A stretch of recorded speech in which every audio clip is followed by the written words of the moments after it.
ಆತ್ಮೀಯ ಸ್ಪರ್ಧಾ ಮಿತ್ರರೇ, ನಾನು ನಿಮ್ಮ ಮಾರೇಗೌಡ ಸರ್. ವಿದ್ಯಾರ್ಥಿಗಳೇ, ಇಂದಿನ ಈ ನಮ್ಮ ಫ್ರಂಟ್ ಲೈನ್ IAS ಅಕಾಡೆಮಿಗೆ ತಮಗೆಲ್ಲರಿಗೂ ಸಹ ಸ್ವಾಗತವನ್ನು ಕೋರುತ್ತಾ ಇಂದಿನ ತರಗತಿಯನ್ನ ಆರಂಭಿಸೋಣ. ವಿದ್ಯಾರ್ಥಿಗಳೇ, ಇಂದಿನ ತರಗತಿಯಲ್ಲಿ ನಾವು ಈ ಆಧುನಿಕ ಭಾರತದ ಇತಿಹಾಸದ ಮೊದಲ ಚಾಪ್ಟರ್ ಆದಂತ ಯುರೋಪಿಯನ್ನರ ಆಗಮನವನ್ನ ಅಧ್ಯಯನ ಮಾಡಿದ್ವಿ. ನೋಡಿ, ಎಷ್ಟಪ್ಪ ಅಧ್ಯಯನ ಮಾಡಿದ್ವಿ ಅಂದ್ರೆ, ಈ ಒಂದು ಭಾರತ ದೇಶಕ್ಕೆ ಏಕೆ ಜಲಮಾರ್ಗ ಕಂಡುಹಿಡಿದ್ರು, ಹೇಗೆ ಇನ್ನೊಂದು ಮತ್ತೊಂದು ವಾಸ್ಕೋ ಡ ಗಾಮ ಹೇಗೆ ಬಂದ, ಸಂಪೂರ್ಣವಾದಂತ ಅಧ್ಯಯನ ಮಾಡಿದ್ವಿ.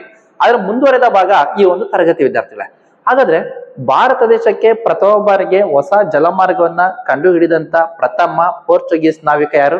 ವಾಸ್ಕೋ ಡ ಗಾಮ. ಅದನ್ನ ನಾವು ಇಂದಿನ ತರಗತಿಯಲ್ಲಿ ಅಧ್ಯಯನ ಮಾಡಿದ್ವಿ. ನೋಡಿ, ವಾಸ್ಕೋ ಡ ಗಾಮನ ನಂತರ ಭಾರತ ದೇಶಕ್ಕೆ ಆಗಮಿಸಿದಂತ ಎರಡನೇ ಪೋರ್ಚುಗೀಸ್ ನಾವಿಕ ಯಾರು? ಪೆಡ್ರೋ ಆಲ್ಬರೆಜ್ ಕೆಬ್ರಾಲ್. ಈ ಕೆಬ್ರಾಲ್ ನನ್ನ ನಾವು ಮುಂದಕ್ಕೆ ಈಗ ಅಧ್ಯಯನ ಮಾಡ್ತೀವಿ. ವಿದ್ಯಾರ್ಥಿಗಳೇ, ನೋಡಿ, ಪೆಡ್ರೋ ಆಲ್ಬರೆಜ್ ಕೆಬ್ರಾಲ್. ಪೆಡ್ರೋ ಆಲ್ಬರೆಜ್ ಕೆಬ್ರಾಲ್ ಇವರು 1505ರಿಂದ 1505ರವರೆಗೆ ಭಾರತ ದೇಶದಲ್ಲಿ ಇದ್ದಂತವ್ರು. ವಿದ್ಯಾರ್ಥಿಗಳೇ, ನೋಡಿ, ಪೆಡ್ರೋ ಆಲ್ಬರೆಜ್ ಕೆಬ್ರಾಲ್ 1500ರಿಂದ 1505ರವರೆಗೆ ಭಾರತ ದೇಶದಲ್ಲಿ ಇದ್ದಂತವ್ರು. ನೋಡಿ ವಿದ್ಯಾರ್ಥಿಗಳೇ, ಈ ಪೆಡ್ರೋ ಆಲ್ಬರೆಜ್ ಕೆಬ್ರಾಲ್ ಯಾರು? ಭಾರತ ದೇಶಕ್ಕೆ ಆಗಮಿಸಿದಂತ ಎರಡನೇ ಪೋರ್ಚುಗೀಸ್ ನಾವಿಕ. ನೋಡಿ ವಿದ್ಯಾರ್ಥಿಗಳೇ, ಭಾರತಕ್ಕೆ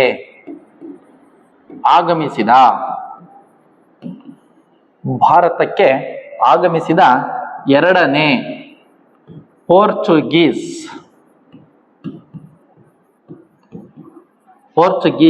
ನಾವಿಕ. ನೋಡಿ, ಭಾರತ ದೇಶಕ್ಕೆ ಆಗಮಿಸಿದಂತ ಎರಡನೇ ಪೋರ್ಚುಗೀಸ್ ನಾವಿಕನೇ ಪೆಡ್ರೋ ಆಲ್ಬರೆಜ್ ಕೆಬ್ರಾಲ್. ನೋಡಿ, ಇಲ್ಲಿ ಒಂದು ಅಪ್ಡೇಟ್ ಕ್ವಶನ್ ಆಗುತ್ತೆ ವಿದ್ಯಾರ್ಥಿಗಳೇ. ಏನಂತ ಅಪ್ಡೇಟ್ ಕ್ವಶನ್ ಆಗುತ್ತಪ್ಪ ಅಂತಂದಾಗ, ಕೆಬ್ರಾಲ್ ಭಾರತಕ್ಕೆ ಬರಲು ಕಾರಣ. ನೋಡಿ ವಿದ್ಯಾರ್ಥಿಗಳೇ, ನೋಡಿ, ವಾಸ್ಕೋ ಡ ಗಾಮ ಭಾರತಕ್ಕೆ ಬರಲು ಕಾರಣವೇನು? ಭಾರತಕ್ಕೆ ಹೊಸ ಜಲಮಾರ್ಗವನ್ನ ಕಂಡುಹಿಡಿಬೇಕು, ಭಾರತದಲ್ಲಿದ್ದಂತ ಅಮೂಲ್ಯವಾದಂತ ಸಾಂಬಾರ ಪದಾರ್ಥಗಳನ್ನ ಹೊತ್ಕೊಂಡು ಹೋಗ್ಬೇಕು, ಅಲ್ಲಿ ಅವ್ರ ದೇಶದ ಲಾಭ ಸಂಪಾದನೆ ಮಾಡಬೇಕು, ವ್ಯಾಪಾರ ಮಾಡ್ಬೇಕು ಎಂಬುದಾಗಿತ್ತು. ಹಾಗಾದ್ರೆ ಕೆಬ್ರಾಲ್ ಭಾರತ ದೇಶಕ್ಕೆ ಬರಲು ಕಾರಣ, ಭಾರತ ದೇಶದಲ್ಲಿ ಅರಬ್ಬರ ದಾಳಿಯನ್ನು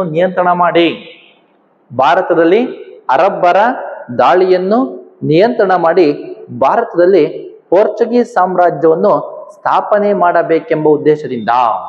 ನೋಡಿ, ಭಾರತದಲ್ಲಿ ಅರಬ್ಬರ ದಾಳಿಯನ್ನು ನಿಯಂತ್ರಣ ಮಾಡಿ ಭಾರತದಲ್ಲಿ ಪೋರ್ಚುಗೀಸ್ ಸಾಮ್ರಾಜ್ಯವನ್ನ ಸ್ಥಾಪನೆ ಮಾಡಬೇಕೆಂಬ ಉದ್ದೇಶದಿಂದ ಕೆಬ್ರಾಲ್ ಭಾರತಕ್ಕೆ ಬರಲು ಕಾರಣವಾಯಿತು. ನೋಡಿ ವಿದ್ಯಾರ್ಥಿ, ಇದು ಅಪ್ಡೇಟ್ ಕ್ವಶನ್ ಆಗ್ತದೆ. ಕೆಬ್ರಾಲ್ ಭಾರತಕ್ಕೆ ಬರಲು ಕಾರಣ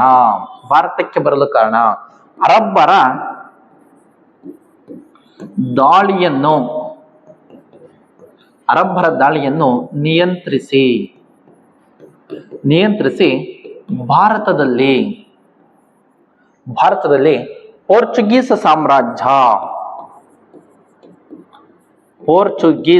ಸಾಮ್ರಾಜ್ಯ ಸ್ಥಾಪನೆ ಮಾಡಲು. ನೋಡಿ ವಿದ್ಯಾರ್ಥಿಗಳೇ, ಯಾಕೆ ಬಂದ ಕೆಬ್ರಾಲ್ ಭಾರತಕ್ಕೆ? ಅರಬ್ಬರ ದಾಳಿಯನ್ನು ನಿಯಂತ್ರಿಸಿ ಭಾರತ ದೇಶದಲ್ಲಿ ಪೋರ್ಚುಗೀಸ್ ಸಾಮ್ರಾಜ್ಯವನ್ನ ಸ್ಥಾಪನೆ ಮಾಡಬೇಕೆಂಬ ಉದ್ದೇಶದಿಂದ ಕೆಬ್ರಾಲ್ ಭಾರತಕ್ಕೆ ಬರಲು ಕಾರಣವಾಯಿತು. ಈ ನಮ್ಮ ಕೆಬ್ರಾಲ್ ಭಾರತ ದೇಶದಲ್ಲಿ ಕಲ್ಲಿಕೋಟೆ, ಕೊಚ್ಚಿನ್, ಕಣ್ಣಾನೂರುಗಳಲ್ಲಿ ವ್ಯಾಪಾರ ಕೋಟೆಗಳನ್ನ ಸ್ಥಾಪನೆ ಮಾಡಿದಂತವನೇ ಈ ನಮ್ಮ ಕೆಬ್ರಾಲ್. ನೋಡಿ, ಕಲ್ಲಿಕೋಟೆ,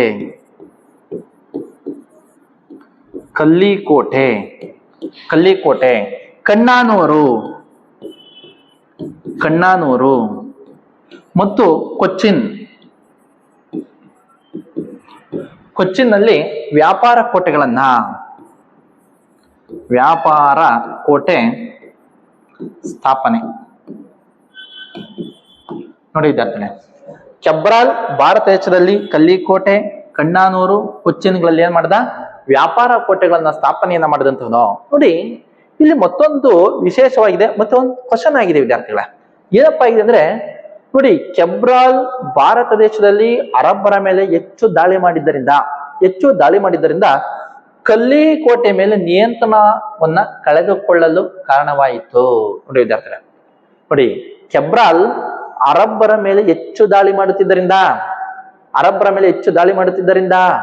ಅರಬ್ಬರ ಏನ್ ಮಾಡ್ಬಿಟ್ರು, ಕಲ್ಲಿ ಕೋಟೆಯನ್ನು ವಶಪಡಿಸ್ಕೊಂಡ್ಬಿಡ್ತಾರೆ. ಹೀಗಾಗಿ ಭಾರತ ದೇಶದಲ್ಲಿ ಪೋರ್ಚುಗೀಸರು ಅಂದರೆ ಕೆಬ್ರಾಲ್ ಅರಬ್ಬರ ಮೇಲೆ ಹೆಚ್ಚು ದಾಳಿ ಮಾಡಿದ್ದರಿಂದ ಕಲ್ಲಿ ಕೋಟೆಯ ಮೇಲೆ ಬಹುಬೇಗ ನಿಯಂತ್ರಣವನ್ನ ಪೋರ್ಚುಗೀಸರು ಕಳೆದುಕೊಳ್ಳಲು ಕಾರಣವಾಯಿತು. ನೋಡಿ, ಇದನ್ನೊಂದ್ಸರಿ ಒಂದು UPSC ಕ್ವಶನ್ ಆಗಿದೆ ವಿದ್ಯಾರ್ಥಿಗಳ, ಇದು UPSC ಕ್ವಶನ್ ಆಗಿದೆ ನೋಡಿ. ಹಾಗಾದ್ರೆ ಈ ಪೆಡ್ರೋ ಆಲ್ಬ್ರೆಚ್ ಕೆಬ್ರಾಲ್ ನಂತರ ಭಾರತ ದೇಶಕ್ಕೆ ಯಾರು ಸಹ ನಾವಿಕರಾಗಿ ಬರಲಿಲ್ಲ, ಎಲ್ಲ ವೈಸ್ರಾಯ್ಗಳಾಗಿ ಬರುತ್ತಾರೆ ವಿದ್ಯಾರ್ಥಿಗಳೇ. ನೋಡಿ, ಹಾಗಾದ್ರೆ ಇಂಥ ಒಂದು ಸಮಯದಲ್ಲಿ ಇಲ್ಲಿ ಒಂದು ಕಾನ್ಸೆಪ್ಟ್ ಅಧ್ಯಯನ ಮಾಡ್ತೇವೆ. ಯಾರಪ್ಪ ಅಂದ್ರೆ ಅವರು 4ನೇ ಹೆನ್ರಿ. ನೋಡಿ, 4ನೇ ಹೆನ್ರಿ ನೋಡಿ ವಿದ್ಯಾರ್ಥಿಗಳೇ, 4ನೇ ಹೆನ್ರಿ. ಈ 4ನೇ ಹೆನ್ರಿ ಭಾರತ ದೇಶಕ್ಕೆ ಬಂದಿಲ್ಲ ವಿದ್ಯಾರ್ಥಿಗಳೇ, ಆದ್ರೂ ನಾವು 4ನೇ ಹೆನ್ರಿನ ಅಧ್ಯಯನ ಮಾಡ್ತೇವೆ. 4ನೇ ಹೆನ್ರಿ. ಆಮೇಲೆ ಹೇಂದ್ರಿ ಏನ್ಬಿಟ್ಟಿರ, ಹೇಂದ್ರಿ ಅಂದ್ರೆ ಗಂಡನ್ನ ಹೆಂಡತಿ ಮನೆಯೊಳಗೆ ಹೇಂದ್ರಿ ಹೋಗ್ರಿ ಬರ್ರಿ ಅಂತ ಎದುರಿಸ್ತಾಳಲ್ಲ, ಹಂಗಾಗ್ಬಿಡ್ತದೆ ವಿದ್ಯಾರ್ಥಿಗಳೇ. ಅದೇ ಬೇರೆ, ಈ 4ನೇ ಹೆನ್ರಿನೇ ಬೇರೆ ವಿದ್ಯಾರ್ಥಿಗಳೇ. ಈ 4ನೇ ಹೆನ್ರಿ ಭಾರತ ದೇಶಕ್ಕೆ ಬಂದಿಲ್ಲ. ಆದ್ರ ಮೇಲೆ ಒಂದು ಕ್ವಶನ್ ಆಗ್ತದೆ, ಯಾರು ಈ 4ನೇ ಹೆನ್ರಿ ಅಂದ್ರೆ ಪೋರ್ಚುಗಲ್ನ ರಾಜಕುಮಾರ.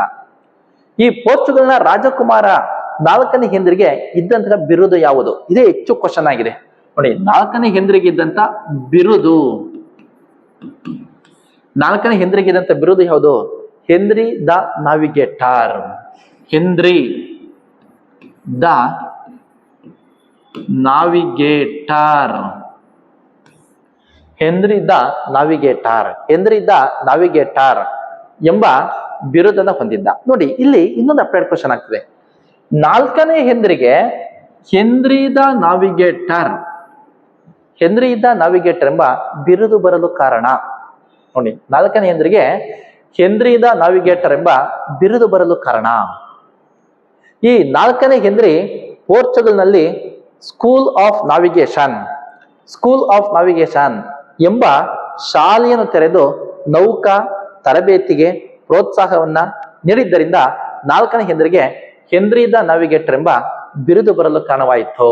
ನೋಡಿ, 4ನೇ ಹೆನ್ರಿ ಪೋರ್ಚುಗಲ್ನಲ್ಲಿ ಸ್ಕೂಲ್ ಆಫ್ ನಾವಿಗೇಷನ್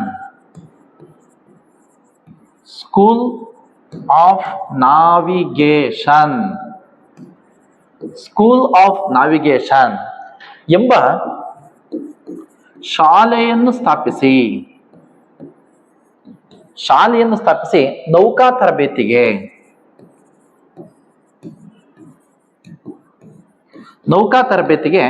ಪ್ರೋತ್ಸಾಹ ನೀಡಿದ್ದರಿಂದ ಈ 4ನೇ ಹೆನ್ರಿಗೆ ಹೆನ್ರಿ ದ ನಾವಿಗೇಟರ್ ಎಂಬ ಬಿರುದು ಬರಲು ಕಾರಣವಾಯಿತು. ನೋಡಿ ವಿದ್ಯಾರ್ಥಿ, ಎಲ್ಲಾ ಡೌಟ್ ಕ್ಲಿಯರ್. ನೋಡಿ, ಪ್ರಶ್ನೆ ಹೆಂಗಾಗ್ತೈತೆ, 4ನೇ ಹೆನ್ರಿಗೆ ಇದ್ದಂತ ಬಿರುದು ಯಾವುದು? ಡೈರೆಕ್ಟ್ ಪ್ರಶ್ನೆ, ಹೆನ್ರಿ ದ ನಾವಿಗೇಟರ್.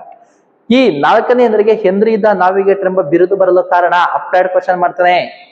ಏನು ಅಪ್ಲೈಡ್ ಕ್ವಶನ್?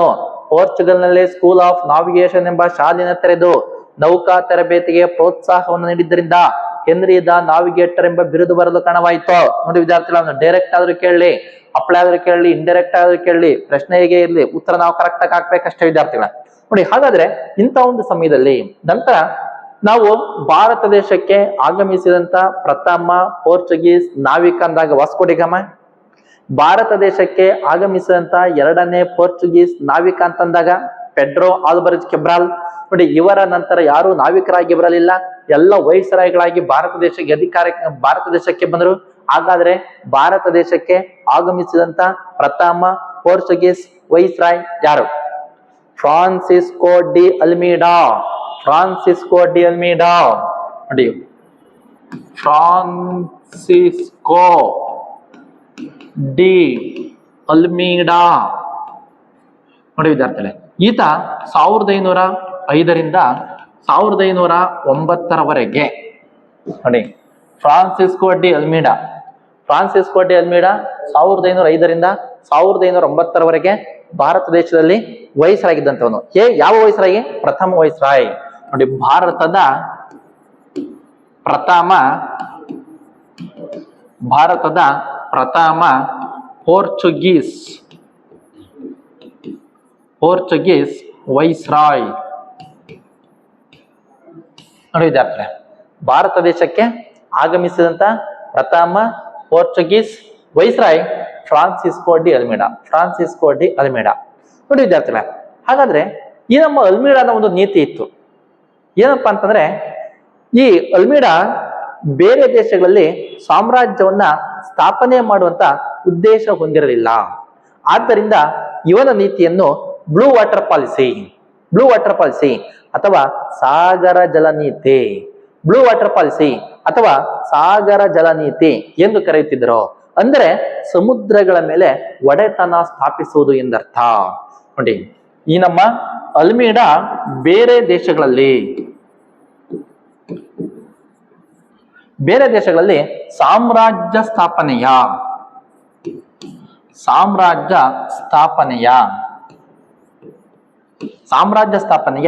ಉದ್ದೇಶ ಹೊಂದಿರಲಿಲ್ಲ. ಬೇರೆ ದೇಶಗಳಲ್ಲಿ ಸಾಮ್ರಾಜ್ಯ ಸ್ಥಾಪನೆ ಉದ್ದೇಶ ಹೊಂದಿರಲಿಲ್ಲ. ಆದ್ದರಿಂದ ಇವನ ನೀತಿಯನ್ನು ಬ್ಲೂ ವಾಟರ್ ಪಾಲಿಸಿ ಅಥವಾ ಸಾಗರ ಜಲ ನೀತಿ ಬ್ಲೂ ವಾಟರ್ ಪಾಲಿಸಿ ಅಥವಾ ಸಾಗರ ಜಲ ನೀತಿ. ನೋಡಿ, ಬ್ಲೂ ವಾಟರ್ ಪಾಲಿಸಿ ಅಥವಾ ಸಾಗರ ಜಲ ನೀತಿ ಎಂದು ಕರೆಯುತ್ತಿದ್ದರು. ಅಂದ್ರೆ ಸಮುದ್ರಗಳ ಮೇಲೆ ಒಡೆತನ ಸ್ಥಾಪಿಸುವುದು ಎಂದರ್ಥ. ನೋಡಿ, ಇದರ ಅರ್ಥ ಏನು? ಸಮುದ್ರಗಳ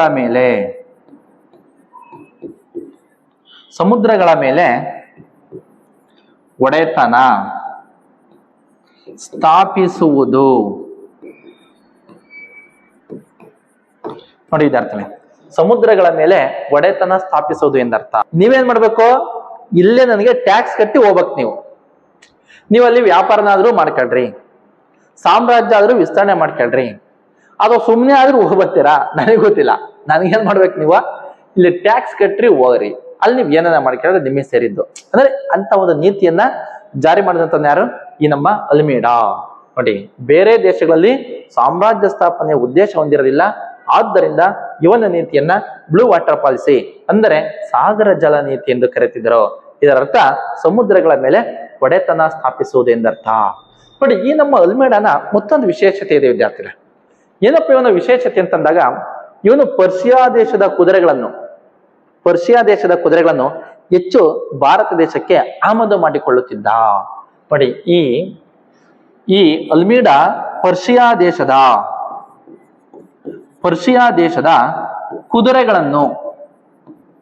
ಕುದುರೆಗಳನ್ನು ಭಾರತ ದೇಶಕ್ಕೆ ಹೆಚ್ಚು ಆಮದು ಮಾಡಿಕೊಳ್ಳುತ್ತಿದ್ದ. ನೋಡಿ, ಈ ಅಲ್ಮೇಡಾ ಏನ್ ಮಾಡ್ತಿದ್ದ? ಪರ್ಷಿಯಾ ದೇಶದ ಕುದುರೆಗಳನ್ನ ಹೆಚ್ಚು ಭಾರತ ದೇಶಕ್ಕೆ ಆಮದು ಮಾಡಿಕೊಳ್ಳುತ್ತಿದ್ದಂತವನೇ ಈ ನಮ್ಮ ಫ್ರಾನ್ಸಿಸ್ಕೋ ಡಿ ಅಲ್ಮೇಡಾ. ನೋಡಿ, ನಂತರ ವಿದ್ಯಾರ್ಥಿಗಳೇ, ಈ ಫ್ರಾನ್ಸಿಸ್ಕೋ ಡಿ ಅಲ್ಮೇಡಾನ ನಂತರ ಭಾರತ ದೇಶಕ್ಕೆ ಆಗಮಿಸಿದಂತಹ ಎರಡನೇ ಪೋರ್ಚುಗೀಸ್ ವೈಸ್ರಾಯ್ ಯಾರು? ನೋಡಿ, ಭಾರತ ದೇಶಕ್ಕೆ ಆಗಮಿಸಿದಂತ ಪ್ರಥಮ ಪೋರ್ಚುಗೀಸ್ ವೈಸ್ರಾಯ್ ಅಂತಂದಾಗ ಫ್ರಾನ್ಸಿಸ್ಕೋ ಡಿ ಅಲ್ಮೇಡಾ. ಭಾರತ ದೇಶಕ್ಕೆ ಆಗಮಿಸಿದಂತ ಎರಡನೇ ಪೋರ್ಚುಗೀಸ್ ವೈಸ್ರಾಯ್ ಅಂತಂದಾಗ ಆಲ್ಫೆನ್ಸೋ ಡಿ ಅಲ್ಬುಕರ್ಕಾ.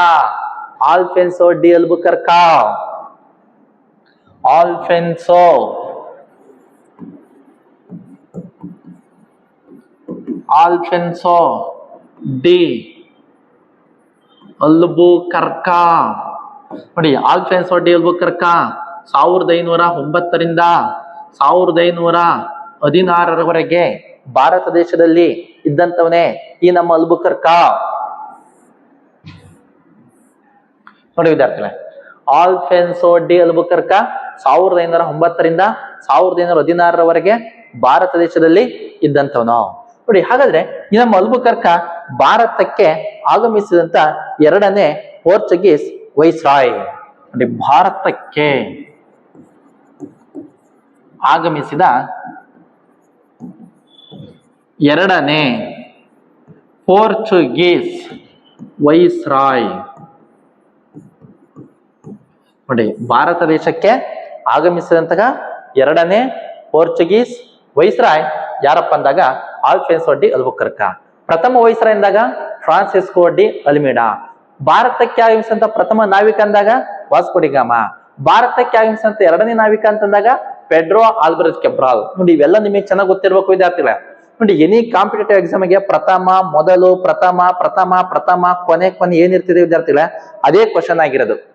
ಯಾಕೆಂದ್ರೆ ಅಲ್ಲಿ ಕ್ವಶನ್ ಆಗ್ತಿದೆ, ಅದನ್ನ ನಾವು ಚೆನ್ನಾಗಿ ಅಧ್ಯಯನ ಮಾಡಿರ್ಬೇಕು. ಹಾಗಾಗಿ ನಿಮಗಿದು ಚೆನ್ನಾಗಿ ಗೊತ್ತಿರಲೇಬೇಕು ವಿದ್ಯಾರ್ಥಿಗಳೇ. ನೋಡಿ ಹಾಗಾದ್ರೆ ಈ ನಮ್ಮ ಅಲ್ಬುಕರ್ಕ ಭಾರತ ದೇಶದಲ್ಲಿ ಪೋರ್ಚುಗೀಸ್ ಸಾಮ್ರಾಜ್ಯವನ್ನ ಸ್ಥಾಪನೆ ಮಾಡುವಂತ ಹಂಬಲವನ್ನು ಹೊಂದಿದ್ದ.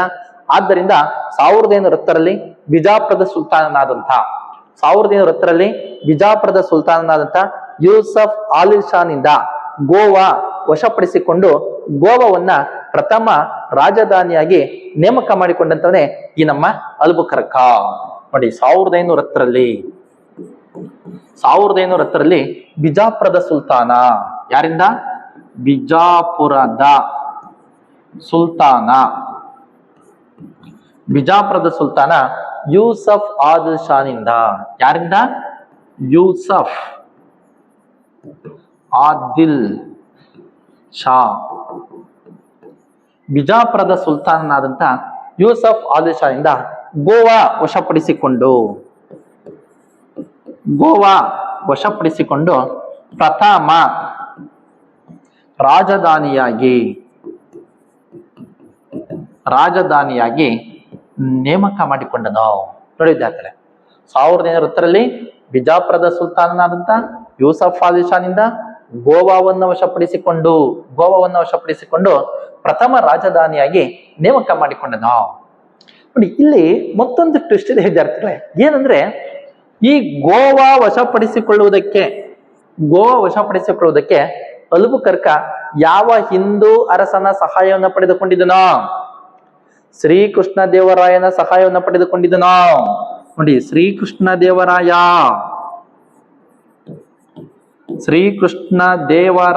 ಸಹಾಯ.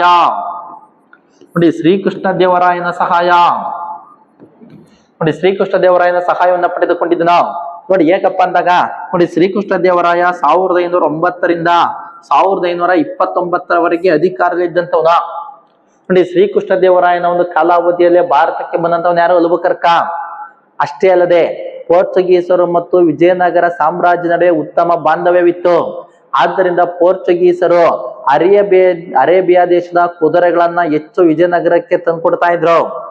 ನೋಡಿ ವಿಜಯನಗರದ ಅರಸರು ಪೋರ್ಚುಗೀಸರ ಸಹಾಯದಿಂದ ಅರೇಬಿಯಾ ದೇಶದ ಕುದುರೆಗಳನ್ನು ವಿಜಯನಗರ ಸಾಮ್ರಾಜ್ಯಕ್ಕೆ ಹೆಚ್ಚು ಆಮದು ಮಾಡಿಕೊಳ್ಳುತ್ತಿದ್ದರು. ನೋಡಿ ವಿಜಯನಗರದಿಂದ ಹೆಚ್ಚಾಗಿ ಏನ ರಫ್ತು ಮಾಡಲಾಗುತ್ತಿತ್ತು? ಕಪ್ಪು ಮೆಣಸನ್ನು ಹೆಚ್ಚು ರಫ್ತು ಮಾಡಲಾಗುತ್ತಿತ್ತು. ಹೀಗಾಗಿ ಪೋರ್ಚುಗೀಸರು ಮತ್ತು ವಿಜಯನಗರ ಸಾಮ್ರಾಜ್ಯ ನಡುವೆ ಉತ್ತಮ ಬಾಂಧವ್ಯ ಹೊಂದಿದ್ದರಿಂದ ಬಿಜಾಪುರದ ಸುಲ್ತಾನನಾದಂತ ಯೂಸಫ್ ಆಲಿ ಶಾನ್ ವಿರುದ್ಧ ಗೋವಾವನ್ನ ಅಲ್ಬುಕರ್ಕ ವಶಪಡಿಸಿಕೊಳ್ಳುವುದಕ್ಕೆ ಸಹಾಯವನ್ನು ನೀಡಿದಂತ ಹಿಂದೂ ಅರಸ ಅಂದ್ರು ಶ್ರೀಕೃಷ್ಣ ದೇವರಾಯ. ವಿಜಯನಗರದ ಅರಸ ಯಾರು ಅಂದಾಗಲೂ ಸಹ ಶ್ರೀಕೃಷ್ಣ ದೇವರಾಯ. ನೋಡಿ ಹಾಗಾಗಿ ಇದನ್ನು ನೀವು ಕನ್ಫ್ಯೂಸ್ ಮಾಡ್ಕೊಂಬಾರ್ದು. ನೋಡಿ ತದನಂತರ ಇದೇ 1511ರಲ್ಲಿ ಓರ್ಮೋಜಾ ದ್ವೀಪವನ್ನ ವಶಪಡಿಸಿಕೊಂಡನು.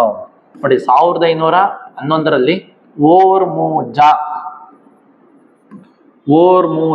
ದ್ವೀಪ. ನೋಡಿ ಓರ್ಮೋಜಾ ದ್ವೀಪ 1511ರಲ್ಲಿ ಓರ್ಮೋಜಾ ದ್ವೀಪವನ್ನು ವಶಪಡಿಸಿಕೊಂಡ. ನಂತರ 1512ರಲ್ಲಿ ಮಲಕ್ಕಾ ಅಂದ್ರೆ ಮಲೇಷಿಯಾ ದ್ವೀಪವನ್ನು ವಶಪಡಿಸಿಕೊಂಡನ. 1512ರಲ್ಲಿ ಮಲಕ್ಕಾ ಅಥವಾ ಮಲೇಷಿಯಾ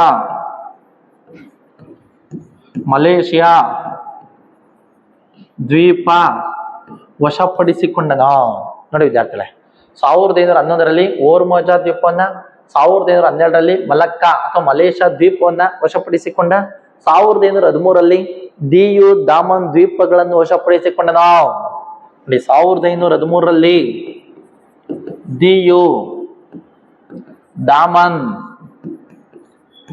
ದ್ವೀಪಗಳನ್ನು ವಶಪಡಿಸಿಕೊಂಡನು. ನೋಡಿ 1510ರಲ್ಲಿ ಗೋವಾ ವಶಪಡಿಸಿಕೊಂಡ. 1511ರಲ್ಲಿ ಓರ್ಮೋಜಾ ದ್ವೀಪವನ್ನು ವಶಪಡಿಸಿಕೊಂಡ. 1512ರಲ್ಲಿ ಮಲಕ್ಕಾ ಅಥವಾ ಮಲೇಷಿಯಾ ದ್ವೀಪವನ್ನು ವಶಪಡಿಸಿಕೊಂಡ. 1513ರಲ್ಲಿ ದಿಯು ದಾಮನ್ ದ್ವೀಪಗಳನ್ನು ವಶಪಡಿಸಿಕೊಂಡು ಭಾರತ ದೇಶದಲ್ಲಿ ಪೋರ್ಚುಗೀಸ್ ಸಾಮ್ರಾಜ್ಯವನ್ನ ಸ್ಥಾಪನೆ ಮಾಡಿದ್ದರಿಂದ ಅಲ್ಬುಕರ್ಕನನ್ನ ಭಾರತದ ಪೋರ್ಚುಗೀಸ್ ಸಾಮ್ರಾಜ್ಯದ ಪಿತಾಮಹ ಎಂದು ಕರೆಯಲಾಗುತ್ತದೆ. ನೋಡಿ ಒಂದ್ಸರಿ ಎಲ್ಲೋ ಕ್ವಶನ್ ಆಗಿದೆ ವಿದ್ಯಾರ್ಥಿಗಳೇ, ಭಾರತದ ಪೋರ್ಚುಗೀಸ್ ಸಾಮ್ರಾಜ್ಯದ ಪಿತಾಮಹ ಎಂದು ಯಾರನ್ನು ಕರೆಯಲಾಗುತ್ತದೆ? ನೋಡಿ, ಭಾರತದಲ್ಲಿ ಪೋರ್ಚುಗೀಸ್ ಸಾಮ್ರಾಜ್ಯದ ಪಿತಾಮಹ ಎಂದು ಯಾರನ್ನು ಕರೆಯಲಾಗುತ್ತದೆ? Afonso de Albuquerque. Afonso de ಅಲ್ಬುಕರ್ಕನನ್ನ ಭಾರತದ ಪೋರ್ಚುಗೀಸ್ ಸಾಮ್ರಾಜ್ಯದ ಪಿತಾಮಹ ಎಂದು ಕರೆಯಲಾಗುತ್ತದೆ. ನೋಡಿ, ಇನ್ನೊಂದು ವಿಶೇಷತೆ ಏನಪ್ಪಾ ಅಂದಾಗ, ಈ ನಮ್ಮ ಅಲ್ಬುಕರ್ಕ ಭಾರತ ದೇಶದಲ್ಲಿ ಹಿಂದೂ ಧರ್ಮದಲ್ಲಿದ್ದಂತ ಅನಿಷ್ಟ ಪದ್ಧತಿಗಳಾದಂತ ಸತಿ ಸಹಗಮನ ಪದ್ಧತಿ ಮತ್ತು ಬಾಲ್ಯ ವಿವಾಹ ನಿಷೇಧ ಪದ್ಧತಿಗಳನ್ನ ನಿಷೇಧ ಮಾಡ್ತಾನೆ. ಬಟ್ ಆದ್ರೆ ಅವು ಕಂಪಲ್ಸರಿ ಒಳಗಡೆ ಆಗಲ್ಲ, ಪ್ರಯತ್ನವನ್ನ ಮಾಡಿದಂಥವನು. ನೋಡಿ, ಸತಿ ಸಹಗಮನ ಪದ್ಧತಿ, ಬಾಲ್ಯ ವಿವಾಹ ನಿಷೇಧ ಇಂಥವುಗಳನ್ನ ವಿರೋಧ ಮಾಡಿದಂಥವನೇ ಅಲ್ಬುಕರ್ಕ. ಇದು ನಿಮಗೆ ಚೆನ್ನಾಗಿ ಗೊತ್ತಿರಲಿ ವಿದ್ಯಾರ್ಥಿಗಳೇ. ನೋಡಿ, ತದನಂತರ ಪರದಾ ಪದ್ಧತಿಯನ್ನು ಸಹ ವಿರೋಧ ಮಾಡಿದಂಥವನು ಅಲ್ಬುಕರ್ಕ. ನೋಡಿ ವಿದ್ಯಾರ್ಥಿಗಳೇ, ನಾವು ಪರದಾ ಪದ್ಧತಿ ಹಾಗೆ ಹೀಗೆ ಮುಸಲ್ಮಾನರ ನಂತರ ನಾವು ಅಧ್ಯಯನ ಮಾಡ್ತೇವೆ ವಿದ್ಯಾರ್ಥಿಗಳೇ. ಅದಕ್ಕೆ ಮೂಲದಲ್ಲಿ ಸಹ ಅಲ್ಬುಕರ್ಕ ವಿರೋಧ ಮಾಡ್ತಾನೆ. ನೋಡಿ, ಸತಿ ಸಹಗಮನ ಪದ್ಧತಿಯನ್ನು ವಿರೋಧ ಮಾಡಿದಂಥವನು ಅಲ್ಬುಕರ್ಕ. ಬಾಲ್ಯ ವಿವಾಹ ಪದ್ಧತಿಯನ್ನು ವಿರೋಧ ಮಾಡಿದಂಥವನು ಯಾರು? ಅಲ್ಬುಕರ್ಕ. ಮುಸಲ್ಮಾನರ ಪರದಾ ಪದ್ಧತಿಯನ್ನು ವಿರೋಧ ಮಾಡಿದಂಥ ಅಲ್ಬುಕರ್ಕ. ಬಟ್ ಆದ್ರೇನು, ಆಗ ಸ್ಟಾರ್ಟ್ ಆಗಿತ್ತು, ಬಟ್ ಅದನ್ನ ಇವ್ರು ಕಂಡೀಷನ್ ಆಗಿ ಮಾಡಕ್ ಆಗಿಲ್ಲ. ಬಟ್ ಇದು ಭದ್ರ ಬುನಾದಿಯನ್ನು ಇವರು ಸಹ ಹಾಕಿದ್ರು ಅನ್ನೋದಕ್ಕೆ ನಮ್ಗೆ ಒಂದು ಉದಾಹರಣೆ ಆಗಿರುವಂತದ್ದು. ನೋಡಿ, ತದನಂತರ ಈ ಅಲ್ಬುಕರ್ಕ ಆಧುನಿಕ ಭಾರತದಲ್ಲಿ ಮತಾಂತರ ನೀತಿಯನ್ನು ಅನುಸರಣೆ ಮಾಡಿದಂತ ಪ್ರಥಮ ವ್ಯಕ್ತಿ. ನೋಡಿ, ಆಧುನಿಕ ಭಾರತದಲ್ಲಿ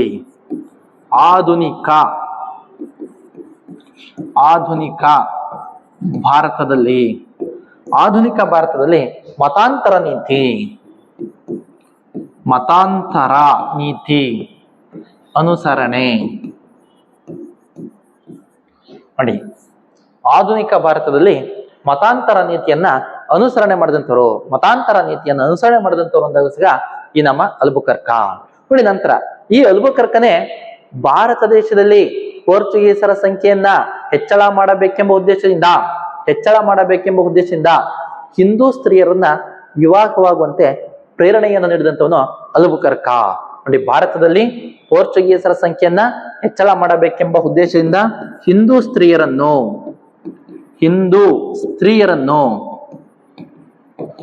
ವಿವಾಹವಾಗುವಂತೆ ಪ್ರೋತ್ಸಾಹವನ್ನ ಮಾಡ್ತಾನೆ. ನೋಡಿ, ಹಿಂದೂ ಸ್ತ್ರೀಯರನ್ನ ವಿವಾಹವಾಗುವಂತೆ ಹೆಚ್ಚು ಪ್ರೋತ್ಸಾಹವನ್ನು ಮಾಡಿದಂತ ಸಹ ಈ ನಮ್ಮ ಅಲ್ಬುಕರ್ಕ. ನೋಡಿ, ಹಾಗಾಗಿ ಅಲ್ಬುಕರ್ಕನ ವ್ಯಾಪಾರ ಕೇಂದ್ರಗಳು ಗೋವಾ, ಡಿಯು, ಡಾಮನ್, ಸಾಲ್ಸೆಟ್, ಬಸ್ಸೀನ್, ಮಂಗಳೂರು, ಹೊನ್ನಾವರ, ಭಟ್ಕಳ, ಹೀಗೆ ಎಲ್ಲ ಕಡೆ ಈ ಒಂದು ವ್ಯಾಪಾರ ಕೋಟೆಗಳನ್ನು ಸ್ಥಾಪನೆ ಮಾಡಿದಂತವನೇ ಈ ನಮ್ಮ ಅಲ್ಬುಕರ್ಕ.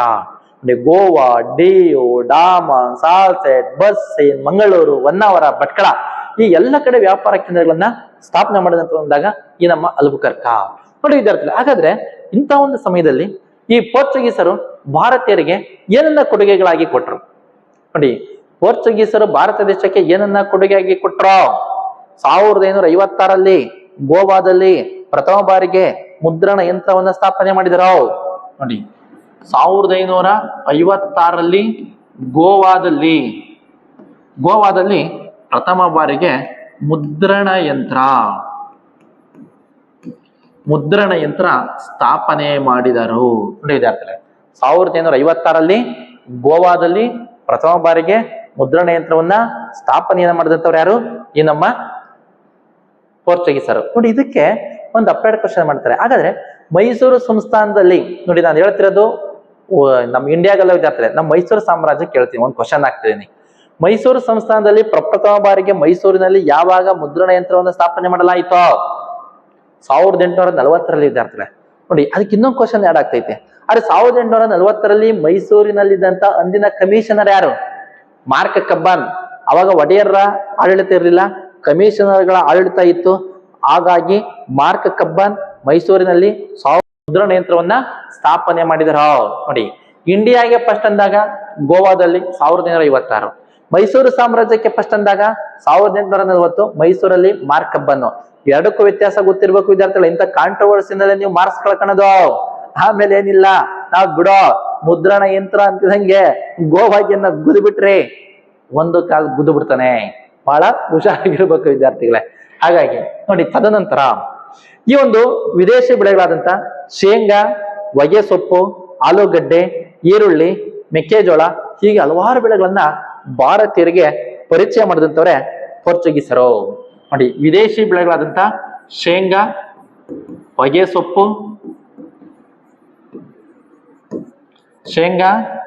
ಸೊಪ್ಪು, ಆಲೂಗಡ್ಡೆ, ಈರುಳ್ಳಿ, ಮೆಕ್ಕೆಜೋಳ, ನೋಡಿ ಹೀಗೆ ಹಲವಾರು ಬೆಳೆಗಳನ್ನ ಭಾರತ ದೇಶಕ್ಕೆ ಪರಿಚಯ ಮಾಡಿದಂಥವ್ರೆ ಈ ನಮ್ಮ ಪೋರ್ಚುಗೀಸರು. ನೋಡಿ ವಿದ್ಯಾರ್ಥಿಗಳು, ಇದರಲ್ಲಿ ಮತ್ತೊಂದು ಅಪ್ಡೇಟ್ ಕ್ವಶನ್ ಮಾಡ್ತಾನೆ, ಮಾಡಿದ್ದಾನೆ ಒಂದ್ಸರಿ ಕ್ವಶನ್ ಆಗಿದೆ. ಪೋರ್ಚುಗೀಸರು ಭಾರತ ದೇಶಕ್ಕೆ ಪರಿಚಯಿಸಿದಂತ ಎಲ್ಲಾ ಬೆಳೆಗಳಲ್ಲಿ ಅತಿ ಪ್ರಮುಖವಾದಂತ ಪ್ರಸಿದ್ಧವಾದಂತ ಬೆಳೆ ಯಾವುದು? ಪ್ರಸಿದ್ಧವಾದಂತ ಬೆಳೆ ಮೆಕ್ಕೆಜೋಳ. ನೋಡಿ, ಇದೇ ಪ್ರಸಿದ್ಧ ಬೆಳೆ. ನೋಡಿ ವಿದ್ಯಾರ್ಥಿಗಳೇ, ಪೋರ್ಚುಗೀಸರು ಭಾರತ ದೇಶಕ್ಕೆ ಪರಿಚಯಿಸಿದಂತ ಎಲ್ಲಾ ಬೆಳೆಗಳಲ್ಲಿ ಪ್ರಸಿದ್ಧವಾದಂತ ಬೆಳೆ ಅಂದಾಗ ಮೆಕ್ಕೆಜೋಳ. ಪಾನೀಯಗಳಲ್ಲಿ ಪ್ರಸಿದ್ಧವಾದದ್ದು ಯಾವುದು? ಚಹಾ. ನೋಡಿ, ಪಾನೀಯಗಳಲ್ಲಿ ಚಹಾ ಪ್ರಸಿದ್ಧ ಬೆಳೆ. ಚಹಾ ಪ್ರಸಿದ್ಧ ಬೆಳೆಯಾಗಿತ್ತು. ನೋಡಿ, ಹಾಗಾದ್ರೆ ಇಂಥ ಒಂದು ಸಮಯದಲ್ಲಿ ಮತ್ತೊಂದು ವಿಶೇಷತೆ ಏನಪ್ಪ ಅಂದಾಗ, ಪೋರ್ಚುಗೀಸರು ಭಾರತ ದೇಶದಲ್ಲಿ ನಿರ್ಮಾಣ ಮಾಡಿದಂತ ಬೃಹತ್ ಕಟ್ಟಡಗಳಿಂದ ಮತ್ತು ಚರ್ಚ್ಗಳಿಂದ ವಿದೇಶಿ ಕಲೆ ಮತ್ತು ವಾಸ್ತುಶಿಲ್ಪ ಭಾರತದಲ್ಲಿ ಪರಿಚಯವಾಯಿತು. ನೋಡಿ, ಪೋರ್ಚುಗೀಸರು ಭಾರತ ದೇಶದಲ್ಲಿ ನಿರ್ಮಾಣ ಮಾಡಿದಂತ ದೊಡ್ಡ ಕಟ್ಟಡಗಳಿಂದ ಮತ್ತು ಚರ್ಚುಗಳಿಂದ ವಿದೇಶಿ ಕಲೆ ಮತ್ತು ವಾಸ್ತುಶಿಲ್ಪ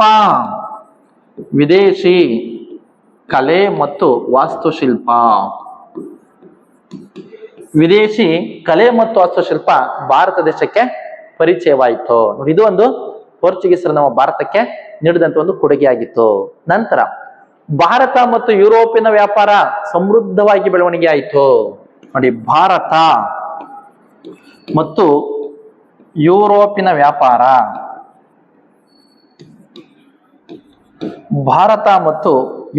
ವ್ಯಾಪಾರ ಸಮೃದ್ಧವಾಗಿ ಬೆಳವಣಿಗೆ ಆಗಲು ಕಾರಣವಾಯಿತು. ನೋಡಿ, ನಂತರ ಭಾರತದಲ್ಲಿ ಕ್ರೈಸ್ತ ಧರ್ಮ ಹೆಚ್ಚು ಬೆಳವಣಿಗೆ ಆಯಿತು. ನೋಡಿ, ಭಾರತದಲ್ಲಿ ಕ್ರೈಸ್ತ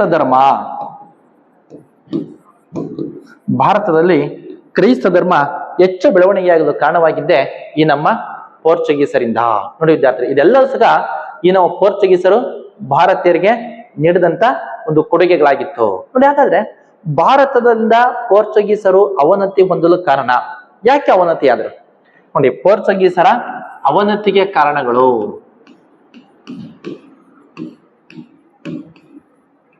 ಭಾರತದಲ್ಲಿ ಪೋರ್ಚುಗೀಸರ ಅವನತಿಗೆ ಕಾರಣಗಳು ಏನಪ್ಪ ಅಂದಾಗ, ನೋಡಿ, 1580ರಲ್ಲಿ ಪೋರ್ಚುಗಲ್ ಸ್ಪೇನ್ ದೇಶದ ಅಧೀನಕ್ಕೆ ಒಳಪಟ್ಟಿದ್ದರಿಂದ ತನ್ನ ಸ್ವಾತಂತ್ರ್ಯವನ್ನ ಕಳೆದುಕೊಂಡಿತು. ಆದ್ದರಿಂದ ಅವನತಿ ಆಯಿತು. ನೋಡಿ, 1580ರಲ್ಲಿ ಪೋರ್ಚುಗಲ್ ತನ್ನ ಸ್ವಾತಂತ್ರ್ಯವನ್ನ ಕಳೆದುಕೊಂಡು ಸ್ಪೇನ್ ದೇಶದ ಅಧೀನಕ್ಕೆ ಒಳಪಟ್ಟಿದ್ದರಿಂದ ಭಾರತದಿಂದ ಅವನತಿಯಾಗಲು ಕಾರಣವಾಯಿತು. ನೋಡಿ, ನಂತರ ಪೋರ್ಚುಗಲ್ ಒಂದು ಪುಟ್ಟ ದೇಶ. ನೋಡಿ, ಪೋರ್ಚುಗಲ್ ಒಂದು ಪುಟ್ಟ ದೇಶ. ಬೃಹದಾಕಾರದಂತ ಭಾರತ ದೇಶದ ಮೇಲೆ ಹಿಡಿತವನ್ನ ಸಾಧನೆ ಮಾಡಿಕೊಳ್ಳುವುದಕ್ಕೆ ತನ್ನಲ್ಲಿದ್ದಂತ ಆರ್ಥಿಕ ಮತ್ತು ಮಾನವ ಸಂಪನ್ಮೂಲಗಳ ಕೊರತೆ ಎದುರಾದದ್ದು. ಭಾರತ ಒಂದು ಬೃಹದಾಕಾರದಂತ ದೇಶ. ಭಾರತ ದೇಶದ ಮೇಲೆ ಹಿಡಿತವನ್ನ ಸಾಧನೆ ಮಾಡಿಕೊಳ್ಳುವುದಕ್ಕೆ ತನ್ನಲ್ಲಿದ್ದಂತ ಆರ್ಥಿಕ ಮತ್ತು ಮಾನವ ಸಂಪನ್ಮೂಲಗಳ ಕೊರತೆ ಎದುರಾದದ್ದು ಒಂದು ಕಾರಣವಾಯಿತು. ನೋಡಿ, ತದನಂತರ ಈ ಪೋರ್ಚುಗೀಸರ ಅಧೀನದಲ್ಲಿದ್ದಂತ ಸಾಲ್ಸೆಟ್ ಮತ್ತು ಬಸ್ಸೀನ್ ಪ್ರದೇಶಗಳನ್ನ ಮರಾಠರು ವಶಪಡಿಸಿಕೊಂಡಿದ್ದು ಕಾರಣ. ನೋಡಿ, ಪೋರ್ಚುಗೀಸರ ಅಧೀನದಲ್ಲಿದ್ದಂತ ಸಾಲ್ಸೆಟ್ ಮತ್ತು ಬಸ್ಸೀನ್ ಎಂಬ ಎರಡೂ ಪ್ರದೇಶಗಳನ್ನ ಮರಾಠರು ವಶಪಡಿಸಿಕೊಂಡು ಮರಾಠರ ವಿರುದ್ಧ ಪೋರ್ಚುಗೀಸರು ಸಾಮ್ರಾಜ್ಯವನ್ನ ವಿಸ್ತರಣೆ ಮಾಡಲು ಸಾಧ್ಯವಾಗಲಿಲ್ಲ. ಆದ್ದರಿಂದ ಅವನತಿಯಾಗಲು ಕಾರಣವಾಯಿತು. ನೋಡಿ, ತದನಂತರ ತಾಳಿಕೋಟೆ ಯುದ್ಧದಿಂದ ಪೋರ್ಚುಗೀಸರು ಭಾರತದಿಂದ ಅವನತಿಯಾದರು. ಕಾರಣ ಏನಪ್ಪ ಅಂದಾಗ, ತಾಳಿಕೋಟೆ ಯುದ್ಧದಿಂದ ವಿಜಯನಗರ ಸಾಮ್ರಾಜ್ಯ ಅವನತಿಯಾಗಿದ್ದರಿಂದ ಪೋರ್ಚುಗೀಸರಿಗೆ ವಿಜಯನಗರ ಸಾಮ್ರಾಜ್ಯದ ಬೆಂಬಲ ಇಲ್ಲದಾಯಿತು. ಆದ್ದರಿಂದ ಇವರು ಅವನತಿಯಾಗಲು ಕಾರಣವಾಯಿತು. ನೋಡಿ, ತದನಂತರ ಅಲ್ಬುಕರ್ಕನ ನಂತರ ಭಾರತ ದೇಶಕ್ಕೆ ಆಗಮಿಸಿದಂತ ಎಲ್ಲ ಪೋರ್ಚುಗೀಸ್ ಅಧಿಕಾರಿಗಳು ಅಸಮರ್ಥರು, ಅದಕ್ಷರು, ಭ್ರಷ್ಟರು, ಕಳ್ಳನ್ ಮಕ್ಕಳು ಆಗಿದ್ದರಿಂದ ಸಾಮ್ರಾಜ್ಯವನ್ನು ಉಳಿಸಿಕೊಳ್ಳಲು ಸಾಧ್ಯವಾಗಲಿಲ್ಲ. ಆದ್ದರಿಂದ ಅವನತಿಗೆ ಕಾರಣವಾಯಿತು. ನೋಡಿ, ತದನಂತರ ಭಾರತೀಯ ಸಂಪ್ರದಾಯ ಪೋರ್ಚುಗೀಸರಿಗೆ ಹೊಂದಾಣಿಕೆ ಆಗಲಿಲ್ಲ.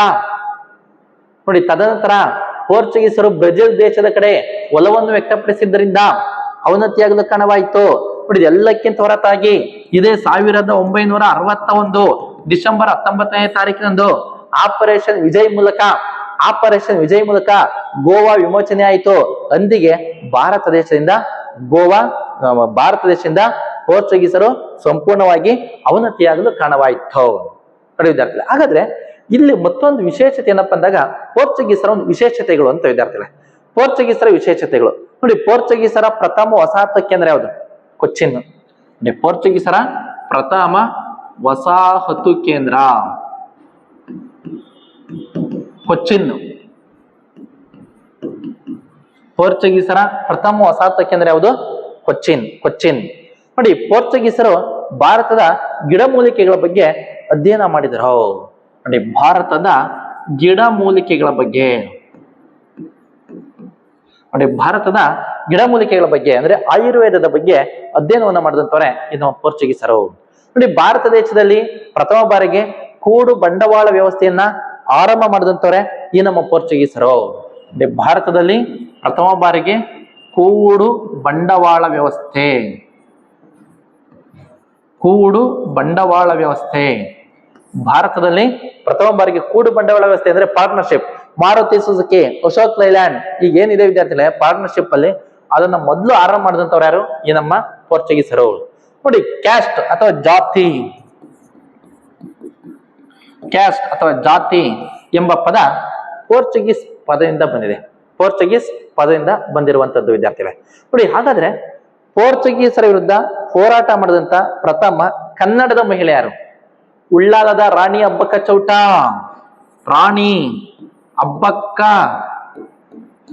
ಚೌಟ. ನೋಡಿ ವಿದ್ಯಾರ್ಥಿಗಳೇ, ಪೋರ್ಚುಗೀಸರ ವಿರುದ್ಧ ಹೋರಾಟ ಮಾಡಿದಂತ ಪ್ರಥಮ ಕನ್ನಡದ ಮಹಿಳೆ ಯಾರು? ರಾಣಿ ಅಬ್ಬಕ್ಕ ಚೌಟ. ನೋಡಿ, ಹೀಗೆ ನಾವು ಪೋರ್ಚುಗೀಸರು ಹೇಗೆ ಭಾರತ ದೇಶಕ್ಕೆ ಬಂದ್ರು, ಸಾಮ್ರಾಜ್ಯವನ್ನು ಸ್ಥಾಪನೆ ಮಾಡಿದ್ರು, ಏನು ಕೊಡುಗೆ ಕೊಟ್ಟರು, ಹೆಂಗೆ ಅವನತಿ ಆದ್ರಿಂದ ಎಲ್ಲ ಸಂಪೂರ್ಣ ವಿಚಾರವನ್ನ ಈ ಒಂದು ತರಗತಿ ಅಧ್ಯಯನ ಮಾಡಿದ ವಿದ್ಯಾರ್ಥಿಗಳೇ. ಮತ್ತೆ ನಾವು ಮುಂದಿನ ತರಗತಿಯಲ್ಲಿ ಒಂದು ಡಚ್ಚರ ಇತಿಹಾಸವನ್ನ ಅಧ್ಯಯನ ಮಾಡೋಣ ಅಂತ ಹೇಳ್ತಾ ತರಗತಿಯನ್ನ ಮುಕ್ತಾಯ ಮಾಡ್ತಿದ್ದೇನೆ. Thank you.